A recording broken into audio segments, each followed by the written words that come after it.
thank you all for watching. Like and subscribe if you thought the video was good. The top 10 best MCU villains should be coming out in January. The top 10 best MCU villains should be coming out in January. The top 10 best MCU villains should be coming out in January. Well, better late than never, I guess. And if I got this done a day or two ago, I could have made the joke that I said it would be uploaded in January. I didn't specify which January. The MCU is great! Most of the time. Some of the time. Anyway, you've already seen the title of the video, so... Something that can make a good film better is a kick-ass villain to steal the show. Whether it's an interesting motivation, a menacing aura, or they look awesome and have a creative set of powers, these are my personal favourites. Again, there's some rules. Rule number 1, only main antagonists allowed. This does not apply, however, to the honourable mentions. Rule number 2, only villains from the films. No TV show villains, even with the Phase 4 shows mattering more to the continuity. Partly because I want the movie villains to shine, and partly because I don't have a Disney Plus account. I just have the DVDs. DVDs? No, it's all about the streaming, hun. The 5 arbitrary scores I used in the previous video are back, and they still don't mean much. Spoilers for every MCU movie, and let's get on with it.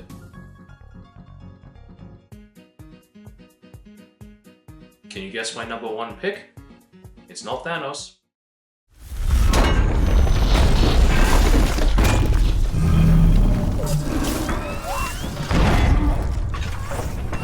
Where do you think you're going? The services are no longer required. I don't see what Screen Junkies has against this guy. I thought he was pretty cool. Obadiah Stane is a high-ranking member of Stark Industries. Like Tony, he was a hedonist who enjoyed a lavish lifestyle, which he achieved by profiting off of war. Unlike Tony, Stane knew no limits, dealing under the table to the terrorist organization the Ten Rings. He also wished to off Tony Stark to take over his company, even before Tony had a change of heart, after a literal change of heart, and his new business plan didn't align with Stane's desires. When he finds out that Tony is moonlighting in the Middle East and destroying the weapons as fast as he can produce them with a suit of powered armor, the prototype of which has fallen into his lap, he then reverse engineers it to make his own suit, which is bigger, tougher, and more showy, but not as efficient as Tony's suit. Not that he cares, because he just likes blowing things up. People have often criticized the MCU for the villains being clones of the heroes. Ironmonger is just Iron Man, but evil. I think the villain's motivations and personality are much more important than their powers. So, what is Obadiah Stane's character? Well, he's Tony Stark, but evil. No, seriously, he represents all the worst aspects of Tony's personality before the shrapnel. He's arrogant and selfish and will do whatever it takes to get ahead. When his plan to make a new suit hits a hiccup with the arc reactor, Tony Stark was able to build this in a cave!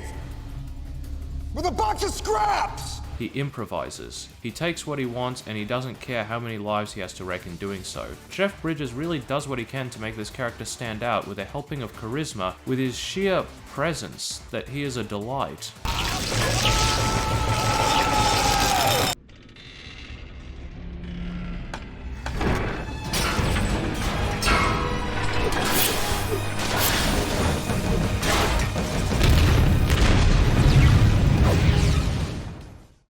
You are deluded, Captain. You pretend to be a simple soldier, but in reality, you are just afraid to admit that we have left humanity behind.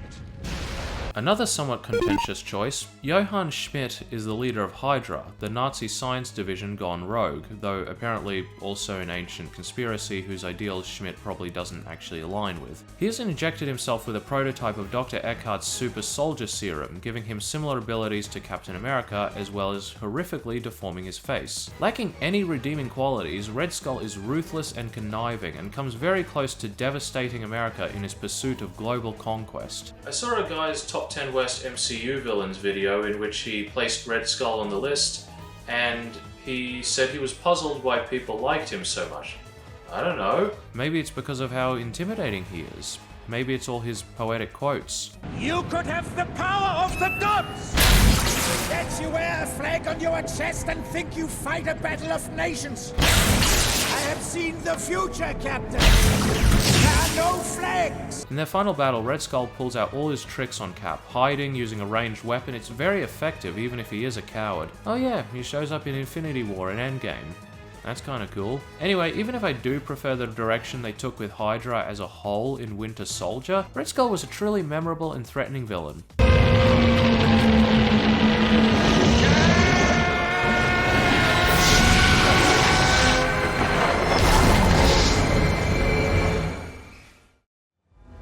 Kneel before your queen.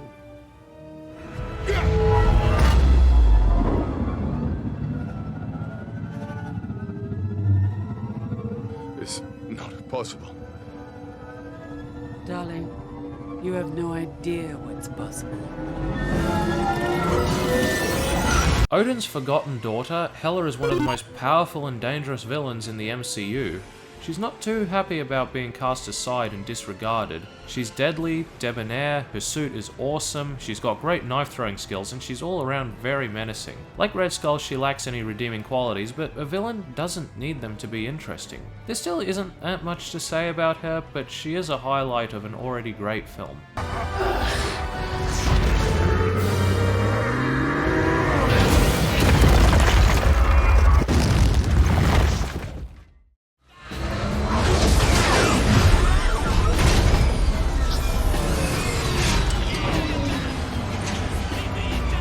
There you go, Mason.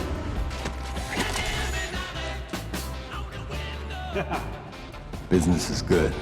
Chef Rillas, as I'm sure you know, made a video about how the Disney twist villains don't work. One point he made is that more evil doesn't necessarily make a better villain. Case in point, Adrian Toomes, aka the Vulture. Toomes and his men were respectable blue-collar workers handling the cleanup after major earth-shattering events to feed their families, but were screwed over by Tony Stark, who funded damage control, putting Toomes and his men out of work. They decided to make a living outside the law by modifying alien technology and becoming extremely dangerous arms dealers that release extremely dangerous weapons into circulation. They of course keep the best tech to themselves, and Toomes gets an awesome flight suit. He's fast, and his aerial abilities and maneuverability give him the edge on Spider-Man. Also, look at how cool he looks. The leather jacket brings it together, showing us that underneath that threatening equipment, he's just a man who cares for his family and is doing what he can to make ends meet.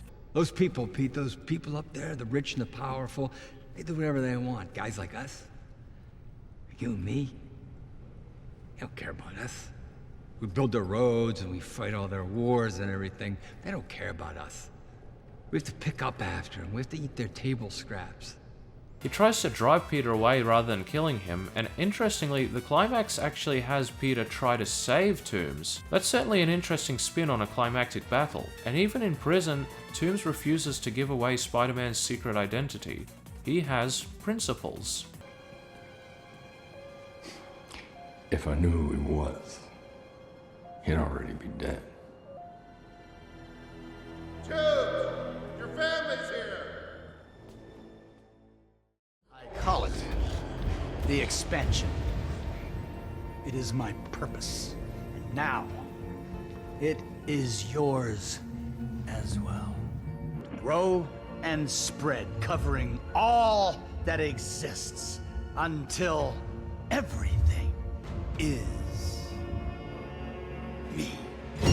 Ronan was terrible. Still, he was a formidable threat. Of course, Marvel's constantly got to one-up itself, so who serves as the next big meanie monster of doom that challenges the Guardians of the Galaxy? What, short of a certain Mad Titan, could be more powerful than a near-indestructible walking tank? How about a literal living planet, who also happens to be Star-Lord's Pop? Ego is considered a Celestial in this universe, and from what I understand, isn't in the main comics. Apparently forming in space as a Boltzmann brain, Ego built himself a moon-sized celestial body that he can control the structure of and channel energy through. In his quest to find meaning, he fashioned himself a remote-controlled avatar body and a ship, and went out to go screw some aliens, which was imperative to his plan. This resulted in him meeting Meredith and siring Peter, whom he eventually finds, brings him back to his planetary body, and tries to connect with. Of course, he doesn't tell Peter about all of the other women he was involved with, or all of the other children he had killed and tossed away in a cave on the planet that he is, because they happen to not carry the celestial gene. Nor does he tell him, at first, about his plan to plant a bunch of malignant growths on as many planets as he could so that they could spread, destroying everything and everyone in their path until all becomes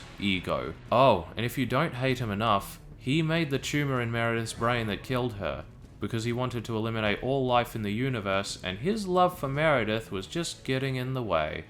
Peter, this is the sea. Ego is on this list for one main reason.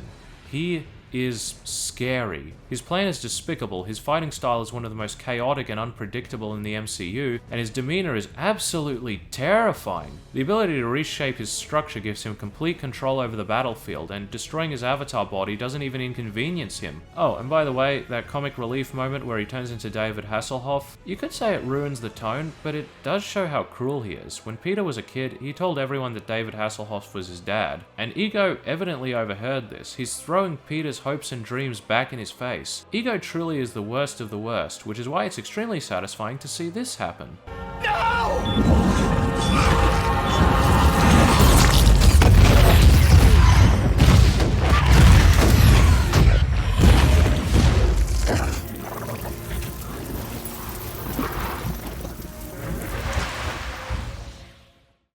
An empire toppled by its enemies can rise again.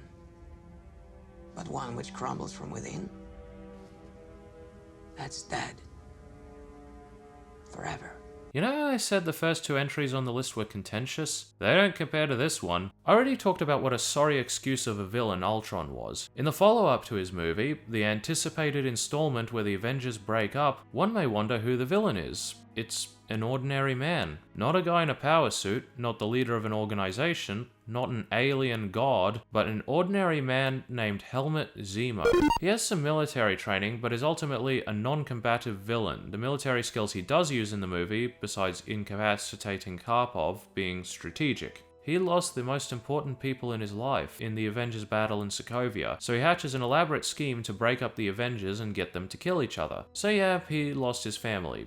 Pretty standard villainous motivation. What people hate about him is his plan. Supposedly it relies on too many uncontrollable and unpredictable factors. He couldn't have known the Sokovia Accords would be a thing, he couldn't have known Bucky would be captured and not killed. Really though, Zemo is an opportunist. He takes advantage of events to fit his general plan. It didn't have to go exactly like this. The Sokovia Accords supported his plan, but they weren't imperative. Since he was an intelligence operative, he's very capable of building bombs and EMPs and intercepting the psychiatrist. Zemo is just interesting and different. He doesn't have a lair, so he spends his downtime between his points of action in a hotel room or in a bar in Siberia. He looks unassuming, but at the same time intimidating. He has a simple goal and will stop at nothing to achieve it. Ultimately, he succeeds. He may not have killed any of the Avengers' number, but he did cause lasting damage that continued to be felt through Endgame. And I haven't seen The Falcon and the Winter Soldier, so I can't tell you anything about that, but Zemo's pretty cool.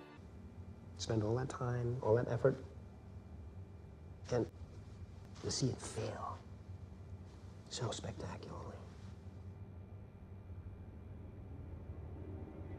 Did it? You know where I'm from.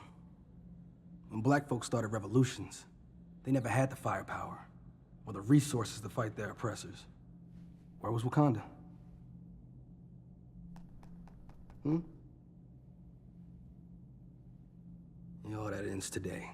Eric Stevens, aka Njadaka, aka Killmonger, was a Wakandan prince born in the shadows in the fringes of America. He's seen things that would keep anyone up at night, and like his father, who was killed by his uncle, then King T'Challa, he believes that Wakanda, being a prosperous technological utopia, should be doing more to help impoverished people around the world. He knew that if he was on the throne, if he was the one making the decisions, he wouldn't just let Wakanda stand idle. So, he joins forces with arms dealer and enemy of Wakanda, Ulysses Klaue, only to betray him in an intricate plot to place himself on the Wakandan throne, and once he does, he immediately begins enacting his father's plan to help oppressed minorities across the world. That being, arming them with vibranium-powered weapons so they can blow up everyone they don't like. Killmonger is incredibly efficient. He kills Klaue to gain the trust of the Border Tribe, beats T'Challa in a challenge and nearly kills him, burns down the Heart Herb Grove, and turns Wakanda upside down overnight. His reign was short, but it was a deadly and terrifying reign. Bury me in the ocean with my ancestors that jumped from the ships, because they knew death was better than bondage.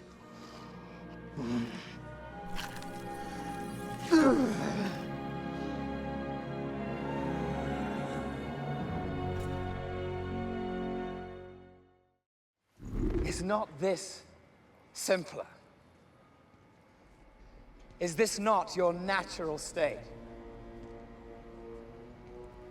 It's the unspoken truth of humanity that you crave subjugation. The bright lure of freedom diminishes your life's joy in a mad scramble for power, for identity. You were made to be ruled. In the end, you will always kneel. The Marvel baddie everyone was talking about before we got to see the Marvel baddie everyone's now talking about. Loki is a displaced and disgruntled Asgardian who's actually a frost giant, not that that comes up much in the later films. The adoptive son of Odin and brother of Thor, he's extremely strong and durable, but his real asset is his wits. He is a master manipulator, and his illusion powers can be a big problem. While he is known as the first adversary the Avengers were faced with, he was of course first seen in Thor, and personally I don't think this movie gets the respect it deserves. Loki constructs a pretty decent plan to put himself on the throne. He lets the Frost Giants into Asgard to interrupt Thor's coronation, uses reverse psychology to get Thor to attack the Frost Giants and start a war, gets Thor banished to Earth, then allows Laufey to get in so he can try to kill Odin, only to then betray Laufey and kill him. Loki didn't want power. He wanted to earn his father's love. He was genuinely hurt for what he perceived as being treated as a second favorite due to his heritage. What better way to get his father's respect than to save him from certain death? But when Thor exposes Loki for his crimes, he attempts to use the Bifrost to destroy Jotunheim and wipe out the Frost Giants. You know what they say, if your daddy doesn't love you, commit genocide. Whatever his values of love and family were, he's completely abandoned them by the time he arrives on Earth. Now, he wants power. He wants his own planet. By assisting the Chitauri in their invasion, he will be granted dominion over Earth. If that were to happen, he would have actually made something of himself. He's so desperate for validation, and finding none from his family, he decides to find it in himself with conquest and subjugation. And while he is best known from this movie, he's had two other main appearances where he switches sides constantly, plays the terrain, and he has some brilliant moments of trickery, like when he strands Odin on Earth and takes his place. Loki is charming, captivating, and dangerous, and that is an excellent combination.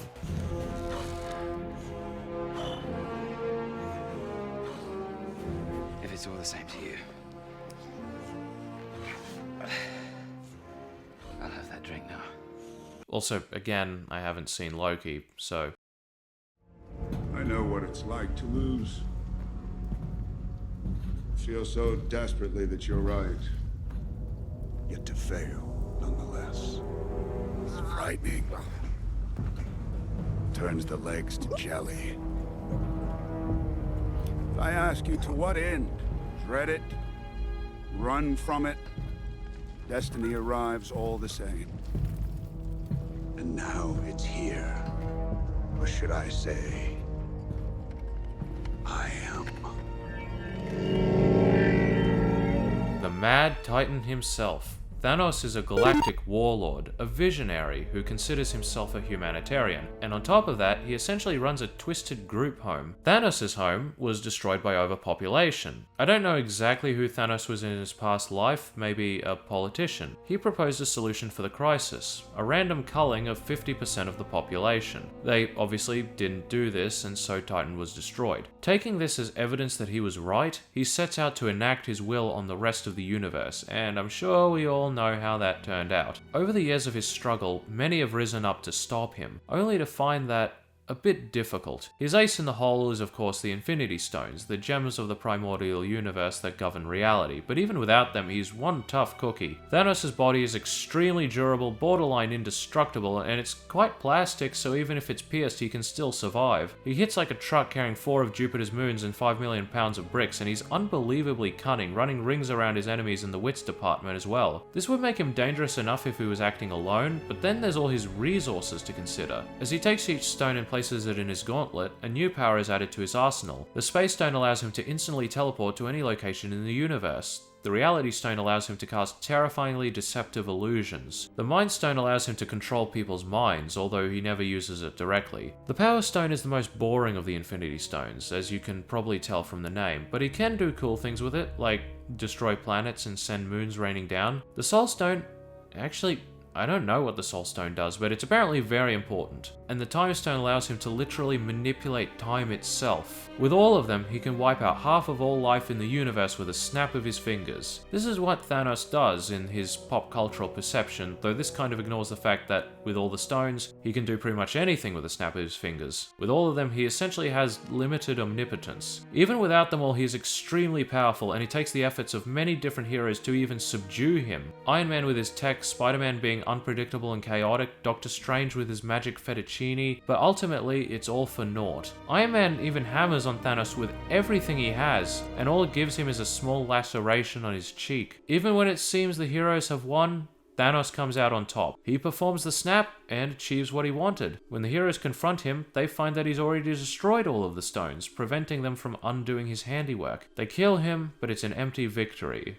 The world is consumed by despair and hopelessness for 5 years, and things only go back to the way they were by time travel shenanigans on the heroes' part, as they bring the Infinity Stones from the past into the future to resurrect everyone. Unfortunately for them, they get the attention of Thanos, and he comes back to say hi. People have said that the change of Thanos' motivation from the comics was disappointing. They said that Thanos wiping out half of all life in the universe in order to impress the personification of death is far more interesting than some dumb plan to solve overpopulation. I'd have to disagree. Thanos' motivation in the comics is just weird, in my opinion. He wants to kill trillions of people just so he can bang a girl. What a simp.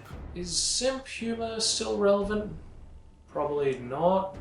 Anyway, if you're wondering why Thanos commits acts of unnecessary cruelty, there's evidence to suggest he may not be as altruistic as he seems, that he's ultimately acting to prove that he's in the right. He's not right. After he balanced Gamora's planet, the people died out, presumably because of what happened. And when he performs the snap, we see after the 5-year time skip that Earth isn't thriving.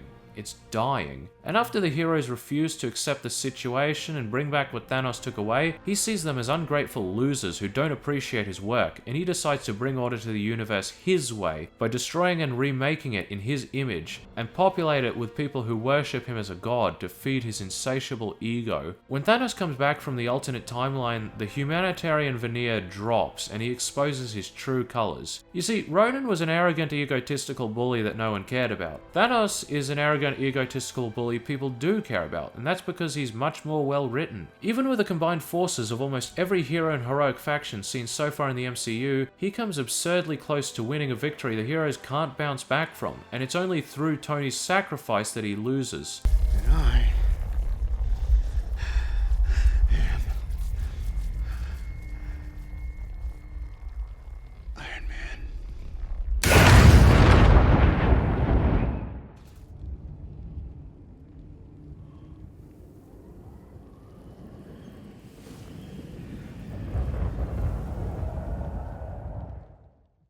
Alright, it's time for honorable mentions. What if Pakistan marched into Mumbai tomorrow? And you knew that they were going to drag your daughters into a soccer stadium for execution. And you could just stop it with a flick of the switch. Wouldn't you? Wouldn't you all? You know what I like about being upset? Blame. And right now, that's the mindset that I'm in. And you know who I'm blaming? Grandma Saga. Hey, don't interrupt me. Why are you handing me the melt stick? He was interrupting. That's not a capital violation. Hello? I can see you. Okay, I can see you.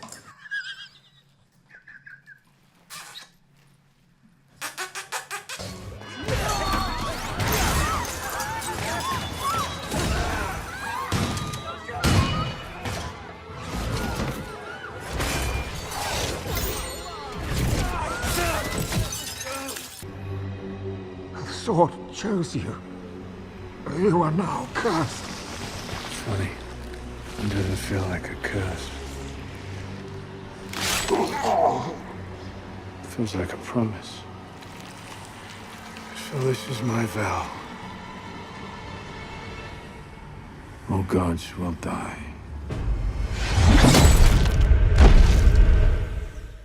At the time of Infinity War and Endgame, I was sure no MCU villain would top the brilliance that was Thanos. Until... You told me you were just a kid. You told me you wanted to run after that girl. Help me! The master of illusion himself, Mysterio. This green-suited guy with his iconic fishbowl helmet is introduced as an ally to Spider-Man, only to turn out to have been evil the whole time. Of course, no one actually thought Quentin Beck would be the good guy. This is Mysterio. He's a supreme bullshitter. That's literally his powers. He casts illusions. He fools Spider-Man with his bullshit. In fact, it's quite impressive how utterly depraved he is. Literally everything he says is a lie. He claims to be a superhero from another universe who's here to stop the elementals, these huge monsters. As it turns out, he's a complete scum of an ordinary man from this universe, and he's the one behind the elemental attacks. Having worked at Stark Industries until he was justifiably fired by Tony, he paired his hologram tech with an attack drone system developed by William Ginter Reaver. That guy staying yelled at in the first Iron Man. Tony Stark was able to build this in a cave! With a box of scraps! Allowing him to cast 3D images that can do real damage. He doesn't care how much loss of life is caused by his attempts to be seen as a hero. He's a lot like Syndrome, actually. When Peter discovers Beck's deception and tries to expose him, he finds out the hard way that if you're fighting someone who can make you unable to tell what's real, that person would be indomitable. Beck physically and psychologically assaults Peter as he desperately tries to do some damage against Beck or his drones, but his struggles are in vain. Beck very nearly killed Peter and then goes after his friends for good measure. It's only by tuning into his spider sense that Peter is able to come out on top. He is a perfect villain and truly steals the show. Now there is one criticism that everyone keeps bringing up, and this is stupid. They're saying the twist was too obvious. Mysterio? You think we don't know the guy in the Sinister Six is gonna be the villain? No, they didn't think that. The writers knew that he was obviously the villain. They knew that we knew. They also thought that you would be smart enough to tell that the twist was intended to be obvious, but apparently not. Just because a character turns out to be evil doesn't mean it's intended to surprise you. When I was watching him fight the elementals with Spider-Man, I was waiting for him to reveal his true nature. I was waiting for that moment, and when it hits, man does it feel good. And even if his status as a villain didn't surprise me, just how deep the lie went did. That he was lying about the multiverse, that he couldn't fly or shoot energy beams. And even after his death, he has the last laugh. He gets Ginter Reaver to doctor the footage of his confrontation with Spider-Man, framing him for the drone attacks and exposing his true identity, making himself seem like a martyr that died trying to stop him. This leads into No Way Home, where the public is divided on whether Spider-Man is a hero or a villain, and leads to Peter taking drastic actions to undo his unmasking, enlisting Doctor Strange to perform a powerful and dangerous spell that ends up bringing in the villains from the other Spider-Man movies, resulting in Aunt May dying, the entire MCU nearly being destroyed, and Spider-Man having to go through with the spell, erasing himself from the memories of everyone who knows and loves. After that, Peter is completely alone, and if Beck was somehow watching, he would be laughing his ass off. He left a lasting impact that continues to be felt in Peter's life long after his demise.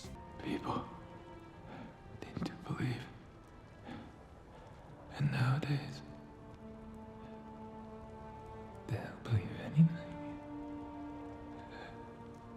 But here's what actually makes him brilliant. This may be a long shot, but here goes. Mysterio is a meta commentary on the MCU and modern Hollywood in general. He positions himself as the director and star of his own blockbuster film, which he brings to life with the help of his crew. With groundbreaking CGI, he creates these cool-looking but incredibly generic monsters that wave their arms around angrily and make things go boom, with Ginter Reaver handling the practical effects. Janice is the costume designer, and Guterman wrote the story. Beck even admits that the story is stupid, but he also knows that his audience will eat it up. Even the physical costume he uses to control the illusions is literally a motion capture suit. When you see Quentin Beck flying around, it's not actually him, it's just CGI. He also gives his character a collapsible nanotech helmet, something later MCU films did without shame. He gives himself a cookie-cutter sad backstory, a standard heroic sacrifice that he survives, and is bent on constantly one-upping his previous acts, making bigger and more threatening monsters.